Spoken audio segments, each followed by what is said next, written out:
నమస్తే అందరికి. అందరూ ఎట్లున్నారు? మంచిగా ఉన్నారా? నేనైతే జబర్దస్త్ ఉన్నానండి. ఇక గత కొద్ది రోజుల నుండి ఒక మ్యూజికల్ ప్రోమో అనేది సోషల్ మీడియాలో మస్తు వైరల్ అవుతుంది అనమాట. ఇక మ్యూజికల్ వీడియో ఇప్పుడు రిలీజ్ కూడా చేసిరు. ఇక గదేనండి, శృతి హాసన్ లోకేష్ కనకరాజ్ నటించిన ఎనిమల్ అనే మ్యూజికల్ ఆల్బమ్ వీడియోని రిలీజ్ చేసిరు. ఇక దీని మీద చాలా నెగిటివ్ కామెంట్స్ కూడా వచ్చినాయి అనుకోండి. ఎప్పుడైతే ఈ ప్రోమోని రిలీజ్ చేసిరు ఇంకా అప్పటికెళ్ళి నెగిటివ్ కామెంట్స్ అనేది వస్తూనే ఉన్నాయి. ఇక మొత్తానికి ఎట్లయితే ఏంది, వీడియో అయితే రిలీజ్ అయింది. ఇక ఈ వీడియో రిలీజ్ కి సందర్భంగా శృతి హాసన్ మీడియాతో మాట్లాడుకుంటా కొన్ని ఇంట్రెస్టింగ్ ముచ్చట్లు అనేవి చెప్పుకొచ్చింది అనమాట. ఈ పాటల ప్రేమ అంటే అదొక మాయ, అదొక గందరగోళం లాంటి పరిస్థితి.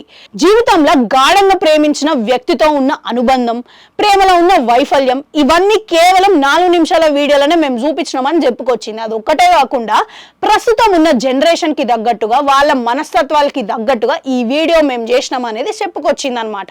నా ఉద్దేశంలో ప్రేమ అంటే అదొక మాయ. ఎందుకనంటే పంచదారతోని షుగర్ క్యాండీ అనేది చేస్తారు. ఇక ఆరోగ్యానికి హానికరం అని తెలిసినా కూడా అది తినకుండా మనం మానలేము. గట్లనే ప్రేమ కూడా ఒక మాయ. అది ప్రమాదకరం అని తెలిసినా కూడా మనం ఆ ఊబిలకి దిగకుండా ఉండలేము, ప్రేమలో పడకుండా ఉండలేము అని చెప్పుకొచ్చింది. ఇక లోకేష్ కనకరాజ్ గురించి కూడా మంచి ఇంట్రెస్టింగ్ ముచ్చట్లా చెప్పింది. ఏందనంటే ఈ సెట్లో పనిచేసేటప్పుడు లోకేష్ అంత పెద్ద డైరెక్టర్ అయినా కానీ చాలా అనుకోగా ఉన్నాడు, చాలా సింపుల్ గా నడుచుకున్నాడు, చాలా సపోర్టివ్ గా నడుచుకున్నాడు అని చెప్పుకొచ్చింది. అట్లనే విదేశీ కళాకారులతో పనిచేయడం అనేది నేను చాలా ఎంజాయ్ చేసుకుంటూ వచ్చిన అని చెప్పుకొచ్చింది. ఇక మొత్తానికి ఈ వీడియో చూసిన తర్వాత ఈ పాటలో లోకేష్ కనకరాజ్ అనేది మస్తు హైలైట్ అయిండు.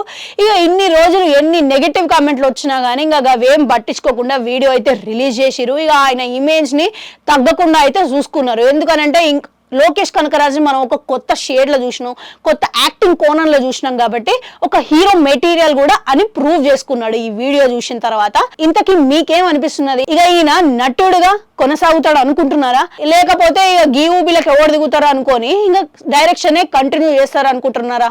కామెంట్ సెక్షన్ లో కామెంట్ పెట్టురి. అట్లా గంటుంటే అది కూడా వెక్కురి. మళ్ళీ వస్తా.